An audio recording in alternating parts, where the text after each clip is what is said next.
Salut les marques, salut Smart et bienvenue dans Catch Up, le podcast qui transpire le catch. Chaque semaine, nous analysons ensemble les shows de la WWE.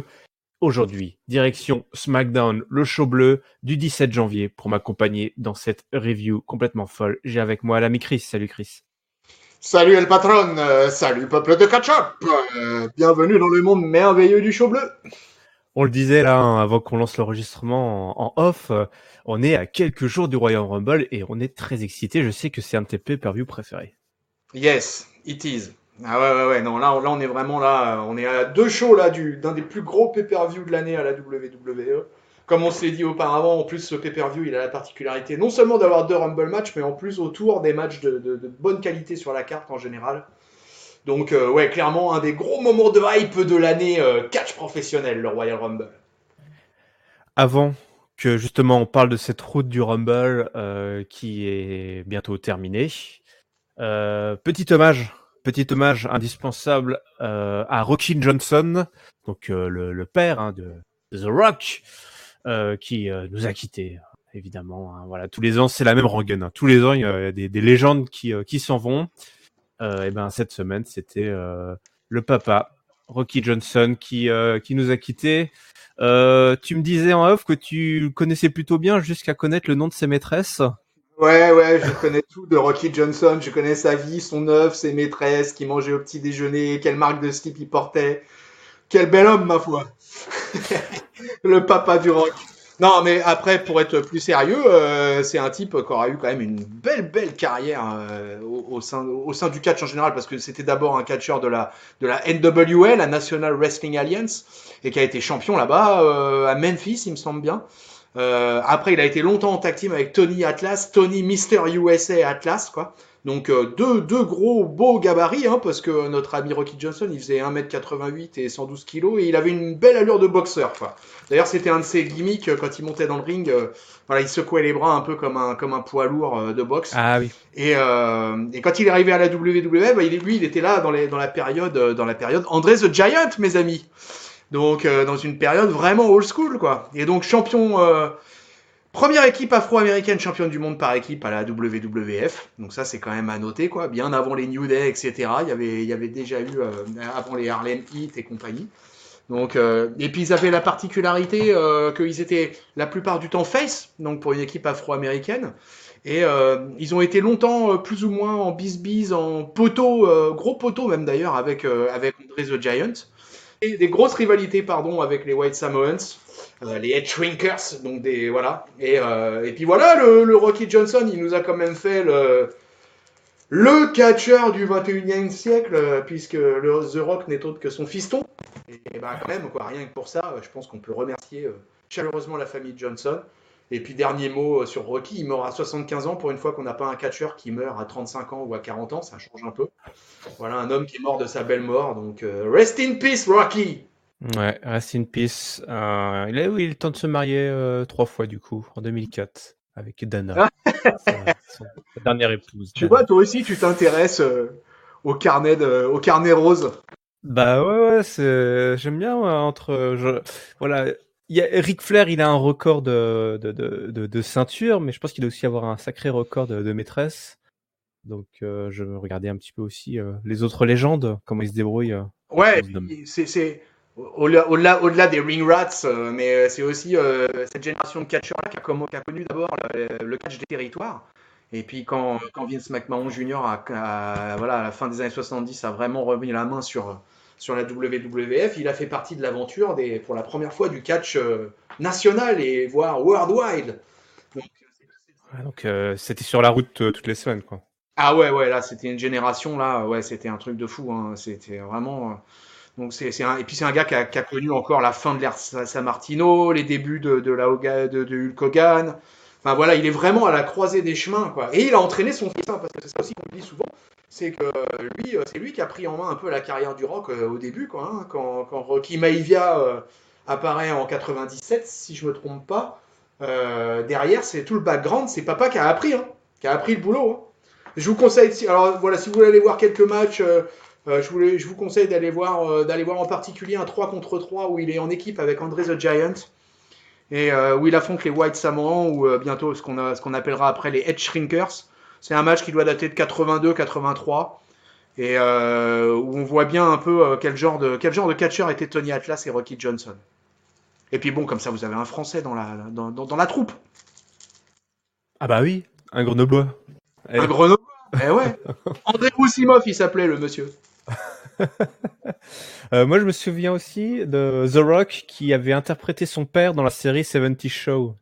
Oui, tout à fait. Oh putain, la vache, t'as une belle mémoire, là, jolie. Hein. Je l'aurais pas ressorti celle-là. Il a interprété son père, donc t'as le héros qui va voir, ils vont voir du catch dans un truc à la MJC du coin, et il va dans les vestiaires et t'as Rocky Johnson interprété par The Rock.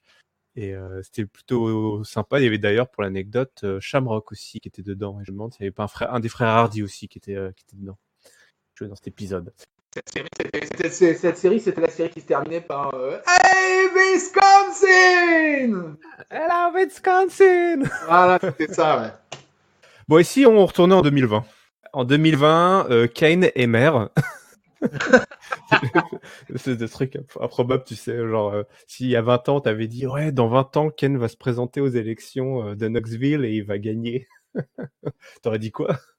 Eh ben non, il est maire, mais il a visiblement, côté maire, t'as du temps. T'as du temps à tuer, puisque Ken arrive en démon Ken. Hein. Il est en démon Ken, il va nous teaser un peu la Royal Rumble. C'est son show préféré, évidemment, puisqu'il a le record, je crois, 47 éliminations. Oui, 45 ou 47, je sais plus. Ou 40. Ouais. Enfin bref, sur le cumulé, quoi. Ah oui, sur le cumulé. Ouais, parce que s'il sort 47 gars en un Rumble, c'est chapeau, là. C'est Parce chapeau. que le record en individuel pour un seul Rumble, c'est Roman Reigns qui le détient. Et le record absolu en individuel, mais parce que c'était un Rumble à 50, c'est Braun Strowman. Pour le Greatest Royal Rumble qui s'était fait en Arabie Saoudite. Ah oui, effectivement. Bon, Ken, il en a fait... Tu sais combien il en a fait, Ken, de Rumble? Oh, je dirais il doit pas être loin de la vingtaine, quoi. Il doit être à 18, 19, Ah, 17. 17. Est-ce qu'il va apparaître dans celui-là, tu crois? Ah bah je crois que ouais. Hein. Ça serait T'as un sympa. doute, toi? T'as un doute là-dessus? Non, j'ai pas forcément de doute. Tu ressors pas Kane des flammes de l'enfer pour 2 semaines avant le Rumble pour pas l'inclure dans le Rumble. Ouais, Ou alors, faut qu'il fasse une petite élimination peut-être, mais ouais, ouais, peut-être pour une petite élimination. Ou alors mon doute aussi, c'est peut-être qu'il soit en fait qu'il intervienne dans le match avec le Finn. ouais, peut-être, effectivement. D'ailleurs, tu en parles très bien puisque le Finn, enfin Bray Wyatt, apparaît sur l'écran dans un épisode de la Firefly Funhouse. Il est content de voir Kane, mais il lui demande de s'excuser parce que c'est pas un chic type et qu'il se souvient. Donc, on a un package vidéo des différents affrontements qu'il y a eu entre la Wyatt Family et Kane à la grande époque. On est rassuré d'ailleurs pour ceux qui s'inquiétaient. Moi, le premier, puisque je lui avais donné mon top, Rambling Rabbit est vivant. Oui, he's Voilà, alive. He's alive. Bon, il est en sale état, il est sous perf. Et d'ailleurs, Bray Wyatt, c'est limite s'il il lui a pas retiré la perf quoi pour le faire taire. Euh, il est champion, donc il pense pas que Ken va gagner. Il nous rappelle que le Finn ne pardonnera jamais et que Bray Wyatt non plus. Et soudain, le Finn apparaît, il sort du ring, un peu à la manière de Kane à la grande époque. Hein. Oui, hein, complètement. Il y a des vraies similitudes entre les deux. Ouais. D'ailleurs, et c'est très drôle. Alors, il prend un temps fou et d'ailleurs, Kane se retourne et il le voit et genre, qu'est-ce qu'il te prend? Pourquoi tu mets autant de temps pour venir? Donc, il se fait un petit peu charrier. Daniel Bryan débarque. Voilà pourquoi il prenait beaucoup de temps. Il lui place son running knee là, le Busekuni et le Fiend s'échappe. Il retourne sous le ring, mais Bryan a le temps de lui arracher quelques dreadlocks. Et Daniel Bryan et Kane donc célèbrent leur retrouvaille dans une effervescence assez incroyable. En mode Team Elno. En mode Team Elno, voilà la Team Elno qui a été reformée le temps d'une soirée. Un peu plus tard, Daniel Bryan est interviewé et il nous explique, alors là, c'est un petit peu tordu, que The Fiend il passe son temps à fuir. Voilà, je suis pas très convaincu par ça, mais bon, pourquoi pas. Et que du coup, pour l'empêcher de s'enfuir, il y aura une stipulation dans leur match, justement au Rumble, un strap match. Le strap match, vous savez, c'est cette mauvaise stipulation où les mecs sont attachés l'un à l'autre. Ils ne peuvent pas s'échapper. Bon, bah écoute, qu'est-ce que t'as pensé de cette intro, de ce retour de Kane aux affaires et surtout de cette drôle de stipulation qu'on vient de nous ajouter là?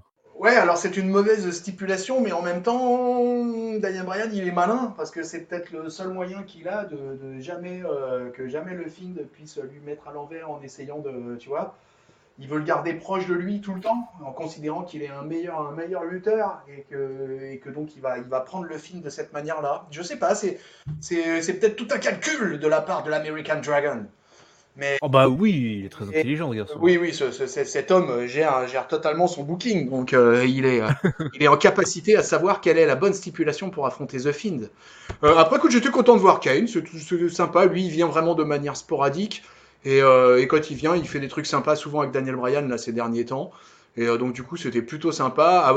Effectivement, toutes ces similitudes entre le Fiend et lui sur l'entrée à travers le ring par Bray Wyatt, etc.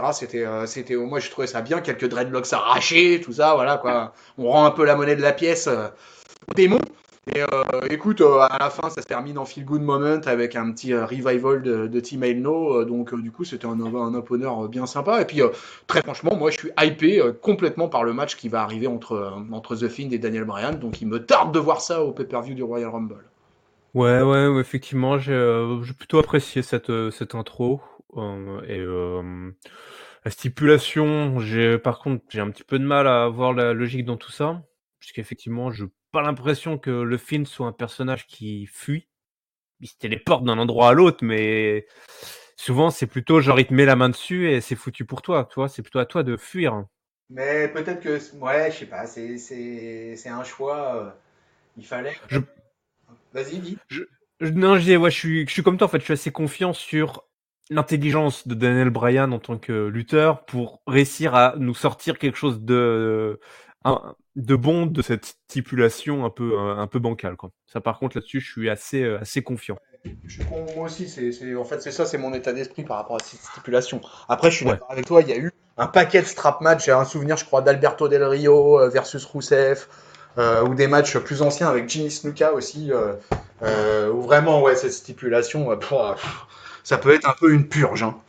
Mais bon, là, Ouais. avec l'ambiance des lumières rouges, avec un lutteur intelligent comme l'est Daniel Bryan, ça peut nous donner malgré tout un bon match. Morrison est de retour entre les cordes. Oui! Oh, mais voilà qui a dû faire plaisir à certains catch-uppers et catch-uppeuses, y compris en interne. Beaucoup de catcheuses, je pense, sont folles du corps. Oh, John Morrison! ah, ouais, attends, qui n'est pas fou du corps de John Morrison? J'aimerais bien avoir le corps de John Morrison, hein. Putain, moi je donnerais cher aussi, hein. Ouais, ouais, c'est clair, hein. Bon, pas trop cher parce que j'ai quelques crédits en cours quand même, faut rembourser la bagnole, mais. Morrison, retour en action face à qui? Bah, à Biggie. Bah, écoute, il a plutôt gardé la shape, hein, Morrison. Il a la forme, hein, il virevolte encore dans tous les sens, il nous fait des acrobaties. Mais oui. Il est assez stiff aussi, je me souvenais pas que John Morrison foutait des grosses patates comme ça. Je sais pas si c'est quelque chose qu'il a développé ces dernières années. Il est passé par la Lucha Underground et à la Lucha Underground, c'était très stiff. Donc il y a été champion là-bas, hein, comme il a été champion à la TNA. Ouais. Il a été champion partout où il est passé de toute façon ses 9 ans d'éclipse à la WWE. Et moi j'ai adoré son run à la Lucha Underground où il a commencé comme face et il a terminé comme heel. Il a quelques matchs d'anthologie, allez voir sur YouTube, cherchez, tapez Johnny Mundo, tapez Johnny Mundo à la Lucha Underground et vous verrez des matchs de feu, en particulier contre un certain Ricky, qui s'appelait Prince Puma à l'époque. Allez voir, si je vous conseille un match, allez voir le ladder match entre Prince Puma et Johnny Mundo. Et là, vous verrez du catch, les amis.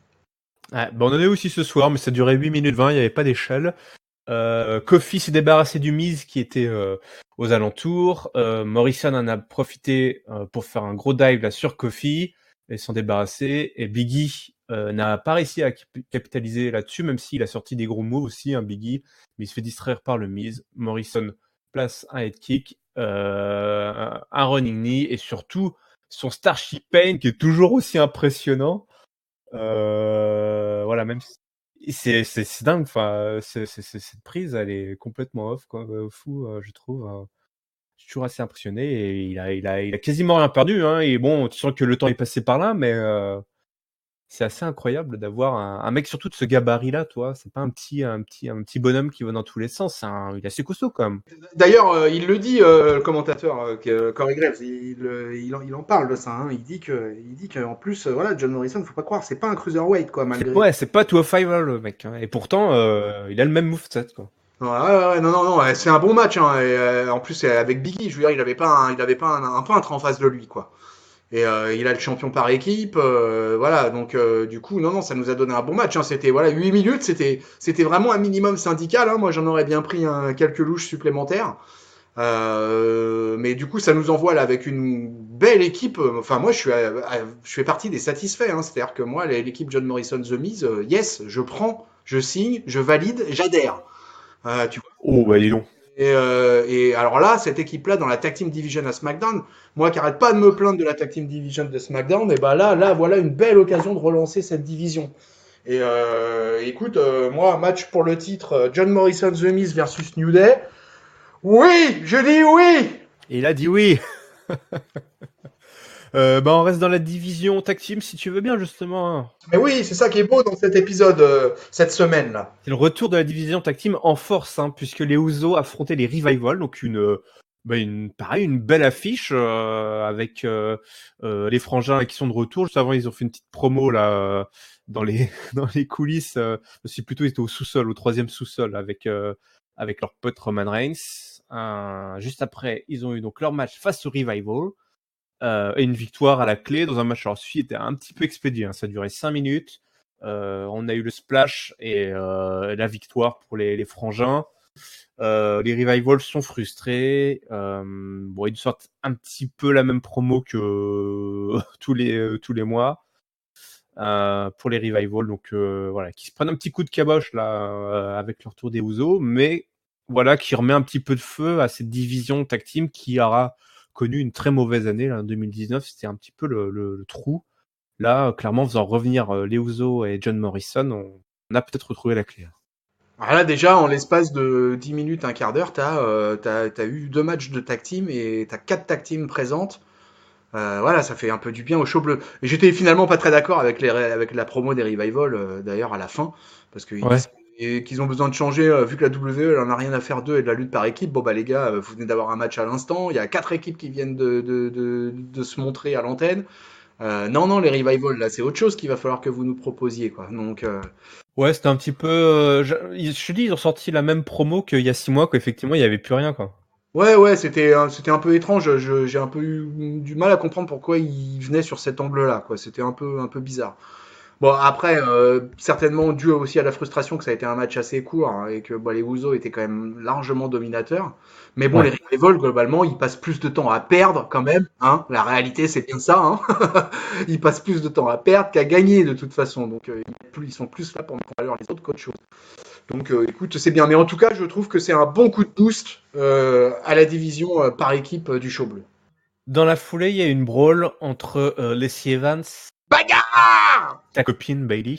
Ah oui, oh là là là là là. Voilà, ça se met sur la tronche là dans les couloirs.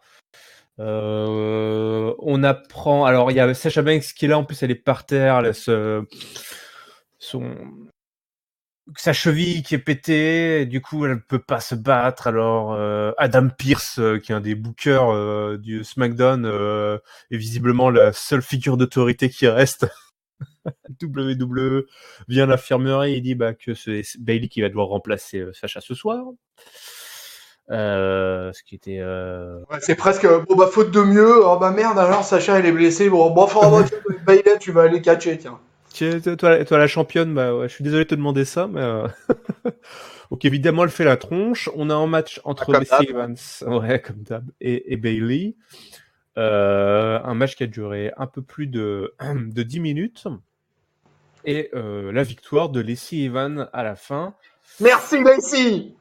Avec son Woman's Rights, et donc Bailey qui, 1, ne cache pas souvent, et 2, quand elle catch, perd. Une bien belle championne que nous avons là. Ah là là là là! Parce qu'il y a de quoi être fier. Hein. Qu'est-ce qu'on rêve en ce moment avec Bailey, c'est fou. Truc de ouf! Comme dirait ma fille. Ouais, c'est quand même un petit peu triste tout ça. Ah qu'est-ce que c'est triste. Hein. Ouais, semaine après semaine, on n'arrête pas de se le répéter tous les deux, quoi. À force, On commence à radoter, je crois, hein, avec Bailey. Mais donc, c'est pour ça que j'étais très content de voir Lacey gagner le match. Et je crois qu'elle va mettre, Lacey, elle va mettre un terme à cette affaire-là. Alors tu vas me dire si toi, j'ai une question parce que j'avais un doute. Est-ce que ce match donnait finalement officiellement un number one contender pour Lacey Evans ou et peut-être un match pour le pay-per-view ou pas du tout? Euh, Je suis pas sûr qu'ils aient officialisé quoi que ce soit. Ouais, j'ai pas, voilà, je suis resté sur ce doute, mais bon, écoute. Mais ce qui est sûr, c'est qu'on protège. Enfin, j'ai l'impression que ça donne. Bon, après, dans le match, Bailey était assez dominatrice au début, mais voilà, c'est comme Lacey Evans qui a remporté. Mais t'as vraiment l'impression qu'on protège Sasha Banks au détriment de la championne Bailey, quoi. Que la big picture, le vrai match, c'est Evans contre Banks, quoi. Ah ouais, ça on l'a déjà signalé, je crois, de toute façon. Bah là, on nous le confirme ce soir quand même, parce que là, c'est carrément, on nous balance le match face à la championne en bouche-trou, quoi, comme si de rien n'était. La vraie rivalité dans le main event féminin, elle est entre Lacey et Sacha, pas avec Bailey, quoi. Bailey, elle est parce que Bailey, elle est insipide, donc et du coup, elle est là quasiment. C'est la championne et pourtant c'est le sidekick de Sasha Banks. Ouais, elle est juste là pour lui porter ses affaires. Dans les affaires, t'as la ceinture. Ouais, voilà, on peut Ouais. résumer ça comme ça. Ah, parce que c'est vrai, en plus, Sacha Banks, c'est elle qui va à Los Angeles enregistrer les albums avec son cousin, toi. Donc c'est elle la star. Mais oui, c'est elle, là, ça, c'est elle qui a le plus de hype des deux, sans aucun problème, quoi. Ouais, et Lacey Evans, malgré tout, gère bien son turn de face, et là, elle avait bien le public avec elle. Je sais plus où c'était, SmackDown, cette semaine. Ah bah j'allais dire c'était à Knoxville. Ça devait pas être très loin. Ça devait peut-être pas être très loin, ouais, parce que Kane était là, effectivement, ouais, mais bon, du coup, voilà, moi, finalement, quelque part, hein, j'en suis presque à me dire, bah, il faut qu'il arrive vite, vite, vite ce match pour le titre, et puis que vite, vite, vite, vite, on se débarrasse du règne de Bayley, qu'on passe à autre chose, et puis qu'il bosse sur autre chose, sur la division féminine du show bleu, qui est bien, bien à la bourre de celui du show rouge. Chad Gable s'est fait embêter par Sheamus backstage. Il dit c'est pas bien d'être petit. Gable a dit mais je m'en moque, moi j'ai pas peur. Il est ma mère. Ouais, je suis un peu frustré là de pas avoir Sheamus entre les cordes là, mais bon. Et j'espère qu'il va participer au Rumble, qu'il va faire une grosse impression là, Sheamus. Ouais, non, mais l'Irlandais, il va participer au Rumble, je peux pas croire une seconde, pareil, qu'il n'y participe Même pas. Même si, s'il y a des chances qu'il se fasse sortir par Gable. Hein. ouais, ça peut être une probabilité forte, ouais. Ouais. Ils vont avoir un match pendant le pay-per-view, peut-être. Peut-être, ouais. Ouais. Ah bah oui, carrément, il va se faire démonter en 7 secondes. Oui, oui, t'as raison, c'est très probable également. Elias est là, il a besoin de fans. Il a besoin des fans pour marcher avec Elias. Il a écrit une nouvelle chanson. Je sais, Greensboro, ils étaient, je crois, en fait. Ah oui, c'est ça, ouais, t'as raison, ouais, Greensboro. Mais Nakamura débarque avec Sami Zayn et Cesaro pour l'interrompre. Il nous parle de cette histoire de Braun qui veut un title shot pour le titre intercontinental. Et du coup, il refuse. Nakamura refuse. Nakamura ne recule pas, mais il refuse ce title shot à Braun Strowman. Elias dit attendez les gars, j'ai écrit une chanson sur vous. Sami Zayn, ça l'énerve. Et Braun Strowman arrive pas d'ailleurs au moment où Cesaro allait punir le méchant chanteur. Hein. Et du coup, Braun Strowman arrive et il nettoie le ring pour se débarrasser des vilains. On aura donc très probablement un match Braun Strowman contre Nakamura. Je sais pas quand d'ailleurs. Pareil, ça n'a pas été officialisé ça, ce match encore. Non, pareil. Même, on va en savoir plus cette semaine.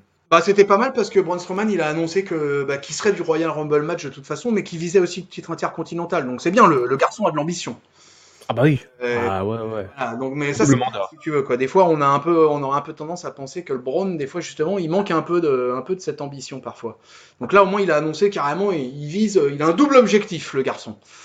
Donc, comme j'ai trouvé pas mal les premières interaction physique qu'il y a eu entre Nakamura et Strowman, ouais, je suis assez d'accord de le voir dans cette course au titre intercontinental. Après, voilà, Sami Zayn au micro, toujours sympa. Là, du coup, leur clan là semble bien établi, là, hein, le Nakamura, Cesaro, Sami Zayn. Ouais. Et puis le retour d'Elias là, qui commence à reprendre du temps d'antenne, regratter un petit peu sa guitare. Et Ouais, il ressort ces catchphrases qui fonctionnaient, que tu te demandes pourquoi il y avait arrêté les utiliser, quoi. ouais, ouais. Le Walk with Elias, ça marche du feu de Dieu. Ouais, ouais, puis, Bon. puis il a le public bien comme il faut, quoi. Donc écoute, non, c'était un segment, c'était plutôt sympa. C'était pas extraordinaire, mais c'était plutôt sympa. Ça passait crème. Ouais, semaine prochaine, un petit 2 contre 2, quoi. Ouais, ouais, ça sent grave ça, de toute façon, ça, quand le tag team player. Direction, on retourne à la division féminine, puisqu'il se passe des choses du côté des filles, surtout du côté de Mandy Rose, hein, notre flop féminin de l'année, enfin co-flop féminin de l'année.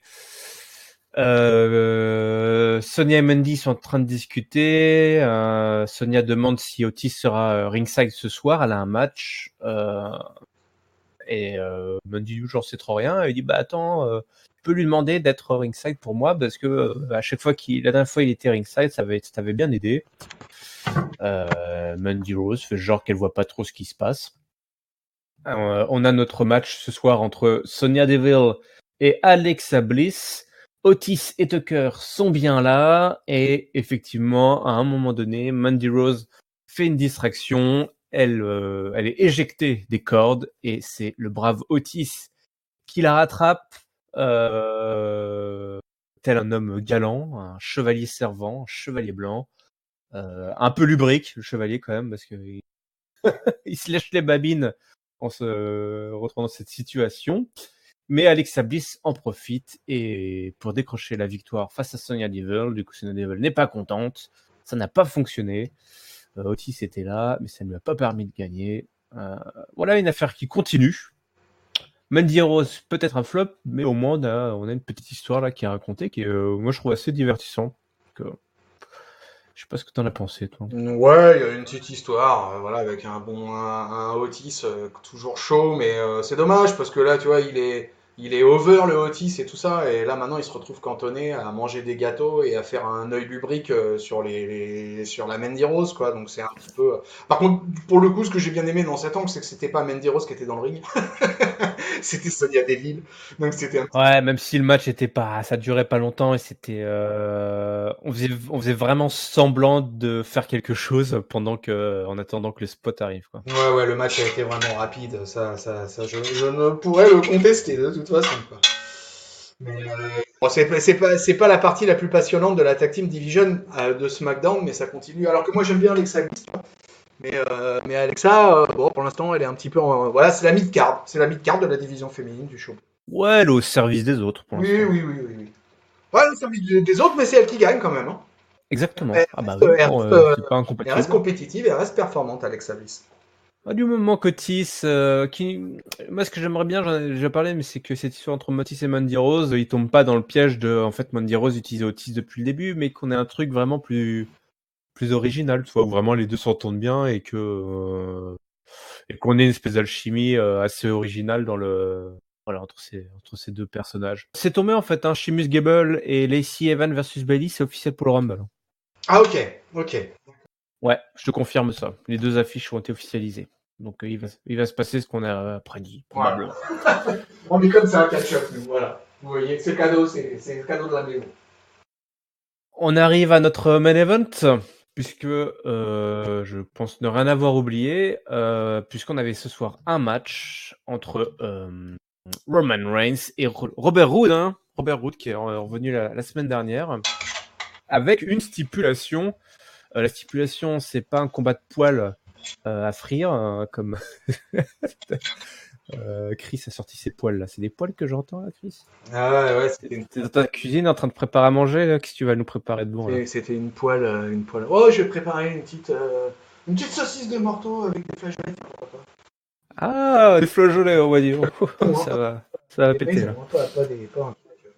Moi, je préfère avec les lentilles, moi. Ah, avec les lentilles, j'aime bien aussi, mais j'en ai pas sous la main là. Ah ouais, effectivement, si t'en as pas. Les flageolets feront l'affaire. Bon, et pas de flageolets. Ce soir, il n'y avait pas de bouffe. Ce qui est très rare dans un match avec Roman Reigns. Mais il y avait il y avait des tables. Et il y a une stipulation en plus. Enfin, la stipulation, c'est justement qu'il y a une stipulation. C'est-à-dire que si Roman Reigns gagne, il choisit la stipulation de son match face à Corbin pour le Rumble. Et ben sinon, c'est tout simplement Corbin qui choisira la stipulation si Robert Roode gagne. Grosse brawl entre les deux costauds. Roode va chercher la table. Reigns fait une énorme spire à travers la barricade, mais Robert Roode avait eu le temps d'esquiver. Baron Corbin, le King Corbin, excusez-moi mon bon roi, en profite pour arriver sur son royal siège, son royal trône mobile. On a une petite pause pub et Corbin distrait Roman Reigns qui était en train de préparer son spear. Dolph Ziggler place un super kick. Gros passage à tabac de Roman Reigns. Melee Uso débarque pour sauver le Zinku. Il y a des dives dans tous les sens. Dolph est passé à travers la table des annonciateurs, des commentateurs, des commentateurs. Et Reigns passe Roode à travers la table via son gros spear. Victoire de Roman Reigns, la première victoire de Roman Reigns en 6 mois face à Robert Roode. On termine enfin sur une victoire des gentils. Dans un SmackDown, ça nous a changé. Oh oui, ça nous a changé. Ouais. Ah, mais c'est le Roman Reigns en main event, là, du coup, ça rigole pas. Ouais, mais Roman Reigns a un petit peu tendance à perdre ces derniers temps, quand même. C'est vrai qu'il a beaucoup perdu ces derniers temps. Mais malgré cela, il reste encore une valeur sûre du roster. D'ailleurs, il a choisi, ce sera un First Count Anywhere match, Rumble. Oui, ça, il a choisi, oui. D'ailleurs, j'étais très content, pour le coup, de cette stipulation-là. Je trouve ça bien sympa. Ouais. Et ça risque d'envoyer, ça. Parce que les matchs où souvent Roman Reigns a été impliqué un peu à l'extérieur, je pense de toute la période avec le Shield, etc., il nous faisait souvent des gros trucs et ça a laissé des belles impressions. Et du coup, c'était pas mal ce match. Hein. T'as le timing, tu sais combien de temps il a duré, quoi, mais parce que ça m'a pas. Un bon quart d'heure, je pense. Hein. Bon quart d'heure, hein, ouais, facile. Non, même pas. 11 ah minutes. non, même pas. 11 minutes, ah ouais, bah tu vois. C'était intense. Mais voilà, bah là, on a le droit de toute façon en ce moment à toutes les interventions et tout l'overbooking avec du fait du clan, encore un clan hein, finalement. En ce moment, il y en a pas mal, hein, des groupes de 2, 3, 4, comme ça, quoi, qui tournent ça marche bien. sur les deux shows. Ça marche plutôt pas mal, ça. Hein. C'est pas mal de il pourrait presque créer un titre trios à la WWE. Tellement il y a trio, quoi. Encore un titre. On va y arriver au fantasme ultime de Chris où il y a que des matchs pour les titres. Tout le monde aura sa ceinture, ce sera tout le monde est gentil, tout le monde est le champion. On est au XXIe siècle, personne n'est mis sur la touche. Donc non, mais c'est malgré tout, c'est quand même une réalité qu'ils forment comme ça des trios, souvent ils, mais ça se passe bien. Moi, j'ai plutôt bien aimé ce main event pour le coup. Ouais, effectivement, c'était intense, efficace. On a explosé des barricades, on a explosé des tables. Il y a eu un petit peu d'overbooking. Et puis on nous book un match avec une stipulation qui effectivement va bien aider, toi. Ce match-là qui scellera peut-être pour le soulagement de certains la rivalité entre le Big Dog et le Roi. Donc ouais, c'était un bon main event. Bien focus. Quand même ce spot des Ouzo là qui mettent Ziggler sur la table des commentateurs, des annonciateurs, as you said. Et voilà, qui font un double splash sur le Dolphin là. Ça c'était un gros moment quoi sur la fin de ce match quoi.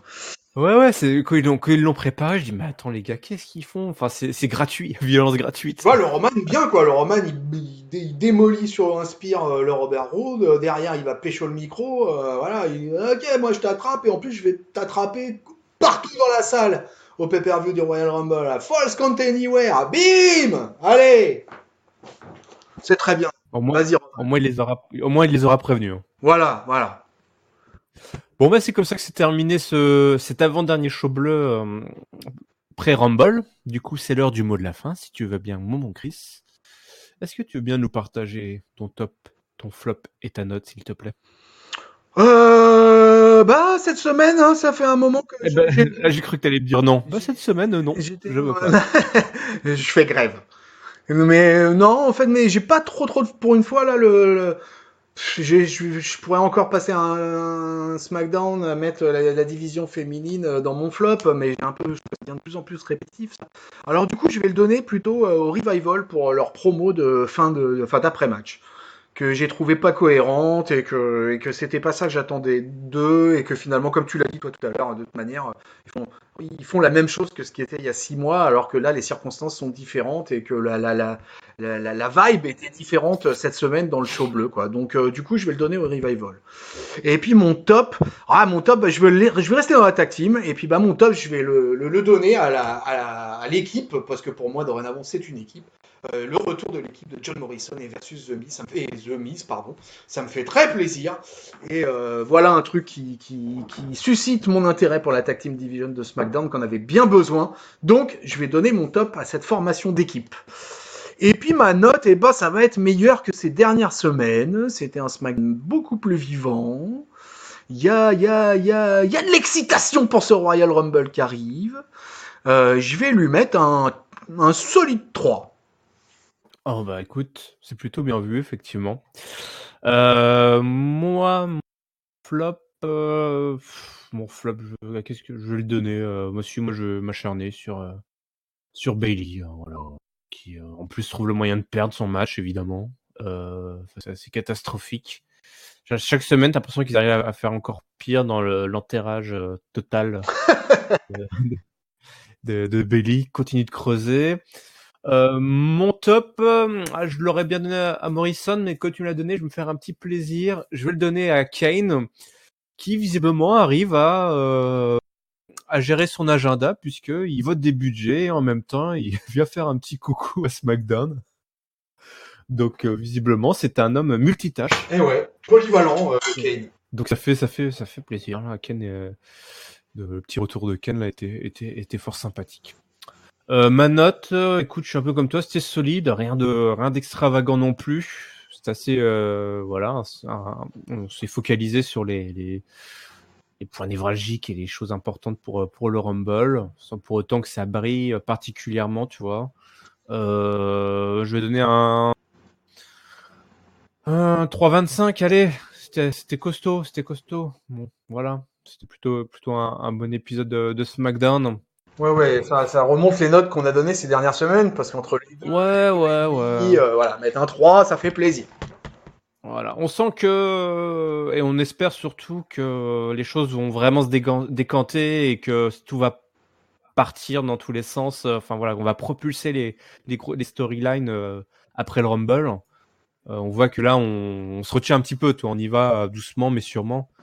Je pense qu'après le Rumble, la direction WrestleMania, ça devrait envoyer du lourd. On va avoir des programmes bien clairs et des mecs qui se mettent sur la tronche et des bonnes grosses promos. Donc, et peut-être que Bayley sera. On renverra Bayley à NXT, peut-être, je sais pas. Il va peut-être se passer des choses intéressantes comme ça. À une semaine du Rumble et derrière qui lance la road to WrestleMania. Là, normalement, on est dans une période de l'année où ça pulse et il va y avoir de quoi commenter. Je vous rappelle, Catch Up, votre podcast, oh punaise, qui résume et analyse les shows de la WWE. Vous pouvez le retrouver en audio sur iTunes, Google Podcast, Spotify, Deezer, également sur YouTube, PodCloud. N'hésitez pas à nous rejoindre sur notre Discord. Le lien est dans la description. Nous avons également célébré l'année 2019 avec la remise de nos awards de catch-up, les tops et les flops, le meilleur comme le pire. Si vous ne l'avez pas encore écouté, n'hésitez pas. Et on se donne rendez-vous donc la semaine prochaine. Merci à toi, Chris, pour ta présence. Avec plaisir, mon Irem, avec plaisir. Et on se donne rendez-vous très bientôt pour l'analyse de Monday Night Raw. D'ici là, on vous souhaite évidemment à toutes et à tous une bonne semaine pleine de catch. Salut. Salut patron, salut peuple de catch-up.